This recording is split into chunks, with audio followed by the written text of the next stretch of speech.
Linis tayo ng mushroom. Ay, bulok.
Recipe mo fry.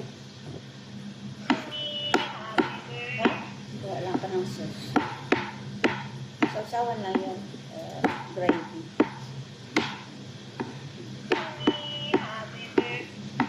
Sino birthday?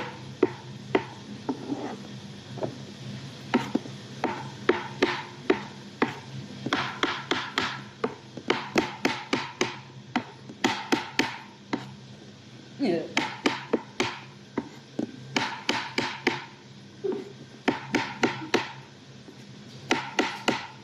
Kasi noon ko pa ito gustong linisin. Last week pa, ayaw niya. Tumulog pa daw.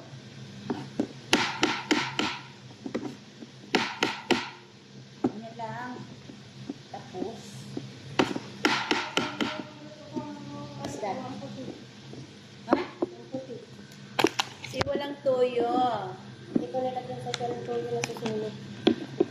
Tikman mo, sarap. Hindi siya sunod. Hindi lang talaga. Oh, wow, wow! Oh, wow, chicken! Fried chicken. Kain po tayo.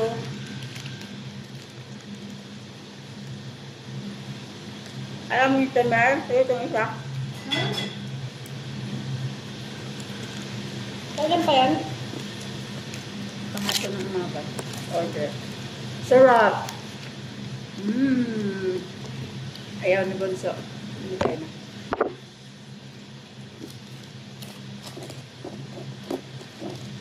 Ano yung gabi ko ito? Meron pa tayong pinapay din. Ilagay ko sana, makamahan ito, makano. Wala? Wala ito. Bisan. Yummy. Yummy. Mary fried chicken. Ano to ma? Reset ako dyan. Perfect. Reset ako. Talo ba niya ang KFC? Lahat pinilit mo, sabihin mo si... Parang cake sila. Pwede may technique yan sila.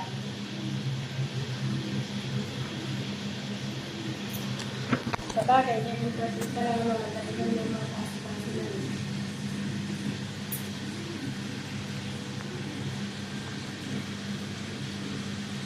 Maghugas tayo ng mushroom. Ganito mag-preserve ng mushroom. Sa akin na lang, ano? Ha? Saka may hindi sagot. Akin, nilagyan ng manok.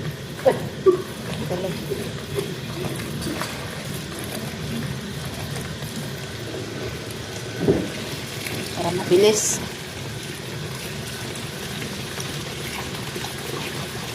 Kailangan kasi lumabas na sika.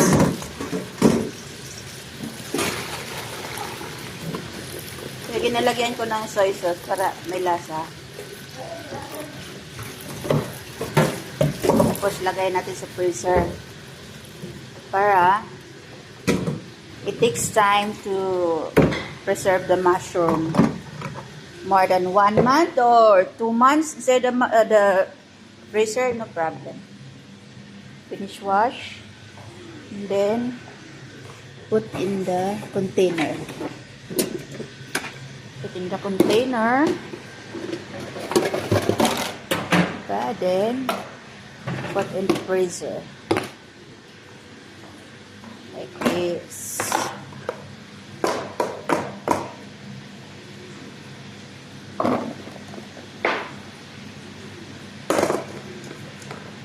May soft drinks pa man siguro tayo. Magpabili tayo kay Russell. Mas pabili mo, may pira. May barya yata ko doon. Kay maningil yun sa nauna niyang bili. Ay, lutuin mo na. Asahan mo yun. Nako, magdating yun. Alas 2 na. Put inside the freezer.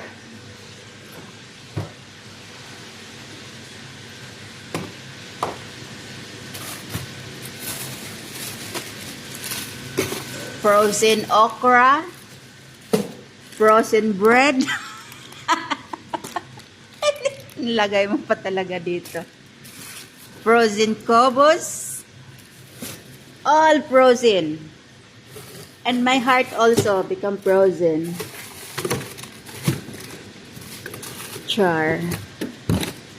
Just kidding. Bread frozen. All frozen. Ay, nako. Bye guys! I love you all. Thank you for watching. Bye, Miri. Bye, see you later. Oh my God. Thank you for watching.